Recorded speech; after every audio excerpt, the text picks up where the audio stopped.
Can a society make you depressed? I've come to Korea to find out why. 한국은 가장 우울한 사회. 미국에서 베스트셀러 4권을 집필한 작가이자 심리연구자, 인플루언서, 유튜버로 활동하는 마크 맨슨이 한국을 세계에서 가장 우울한 나라로 지칭해 화제입니다.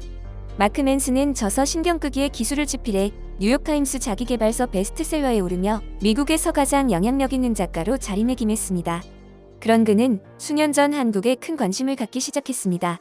세상에서 가장 인기 있는 K-팝과 영화, 드라마, 한국 문화 속에 숨쉬는 세계인들을 마주하면서 인구 10만 명당 자살자 수에서 OECD 부동의 1위를 기록하는 한국에 대한 고민이 깊어졌다고 합니다. 그리고 올해가 되자마자 그는 한국에 왔습니다. 그리고 지난 22일 마크 맨슨은 자신의 유튜브 채널에 세상에서 가장 우울한 나라를 여행하다라는 제목의 25분짜리 영상을 게재해 큰 화제가 됐습니다. 현재 세계에서 가장 가고 싶은 나라, 가장 안전한 나라, 가장 아름다운 나라, 정이 넘치고 살기 좋은 나라로 알려진 대한민국을 우울한 나라로 칭한 마크 맨슨에게 비난이 쏟아지기도 했습니다. 공개된 영상을 보면 마크 맨슨은 직접 한국을 방문해 다양한 장소를 방문하며 인터뷰를 진행합니다. 그는 한국인의 불안감과 우울증, 자살률이 갈수록 높아지는 추세를 언급하면서 무엇이 한국을 최악의 정신건강 위기로 몰아가는 걸까? 그것을 알아보려 한다고 영상을 시작합니다. 맨슨은 한국의 정신건강 위기를 이해하려면 90년대 인기 게임인 스타크래프트에서 시작해야 한다. 주목할 점은 여기에서 도출된 성공 공식이 여러 산업에 복제됐다는 점이다라고 말했습니다. 마크 맨슨은 한국에서 지내는 동안 많은 한국인들을 만나 인터뷰합니다. 그가 한국에서 느낀 진짜 한국은 어떤 것이었을지 마크 맨슨에게 동의를 얻어 단골이슈 채널에서 공개합니다.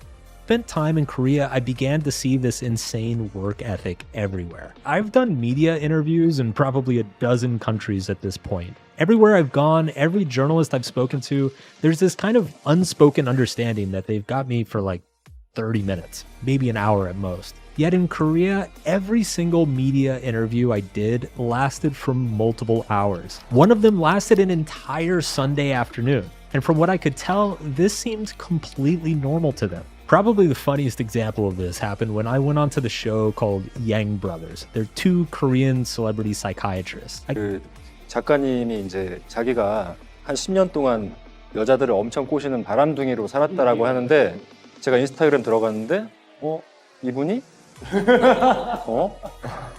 How? 약간 이런 생각이 들었는데 오늘 딱 뵈니까 100% 이해가 갔습니다. Okay. I'm glad I changed their minds. 실물이 훨씬 잘생겼고요. 맞아요. 그리고 두 번째는 눈매가 그 영국의 유명한 배우죠. 휴그랜트하고 많이 닮으셨네요.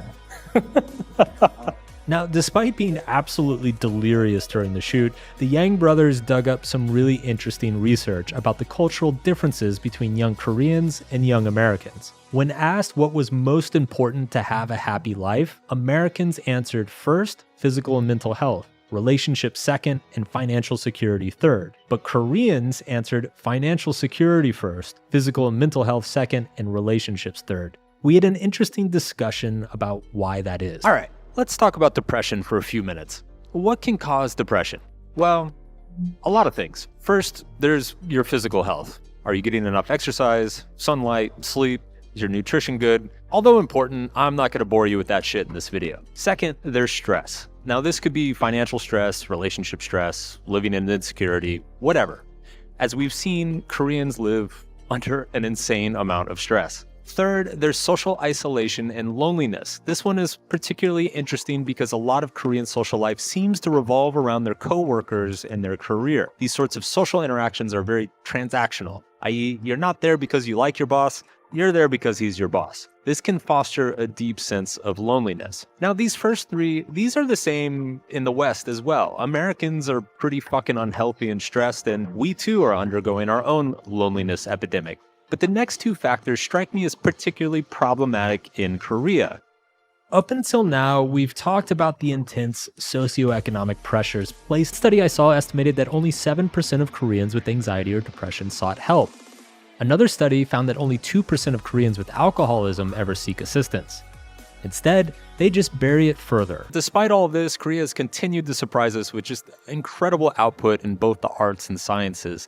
It's almost like the mental health crisis here is the collateral damage of one of the most incredible success stories in world history. They think it's about attitude. Like, if you get your shit together, you don't have to suffer from like depression or anxiety. But my generation, younger generation, have more information and they talk about a lot. So I think there are a lot of difference from where you're from. Do you think it's getting better? The attitude? Yeah, it's changing. And Yeah. I think it's promising. Yeah. Yeah. Now, despite all the things that we've been talking about, I fucking love Korea. I've loved my time here. It is such a cool and considerate and conscientious culture. I love the way they moan when you talk to them to show you that they're listening really intently. I love the foam that they put on the car doors to make sure that they don't dent the cars next to them. I love all the crazy herbal drinks and coffees with English words that make absolutely no sense. Premium CEO. I love how they hand money back to you like you just won the keys to the city. Oh, that is weird. Tastes like raisins and like basil. You feel like a CEO? Get to work. I love the food, even though I don't know what half of it is. And to be honest, between the PC bangs, the fried chicken, and the nightlife, I think if I came here in my 20s, I never would have left. I couldn't help but find myself constantly having fun in Korea. I held a reader meetup where we ate fried chicken and drank beer and went to a dance party. The next night, my producer and I managed to get tickets to a championship game of the Korean Baseball League, where the home team won. Seoul, baby, Seoul's #1. Everywhere we went, the people were amazing, and the younger Koreans in particular were surprisingly open about their feelings and struggles within Korean culture. To my surprise, every Korean I told about this video was excited that I was making it and anxious to tell me about their experiences. They acknowledged that it is a real problem in their society, and they desperately hoped for some sort of solution. And I guess what I realized is that this was Korea's superpower all along. It's not the incredible economic growth or the newfound pop culture dominance, but rather, there's a resilience here that is rare and special in the world. Learning about their culture and their history, you realize the Koreans always find a way. Whether it's surviving a century of occupation and war, or willing themselves to economic and cultural excellence in the face of annihilation, they always find a way. Today, the country's challenges have shifted. Koreans must look inward, away from the dangerous horizon and into the depths of their inner horizon. It is a new problem set, a new existential challenge they face. But after my brief time here, I believe they will find a way. 여러분의 소중한 의견을 남겨주세요. 바쁘시더라도 구독과 좋아요 부탁드립니다. 지금까지 단골이시였습니다. 시청해주셔서 감사합니다.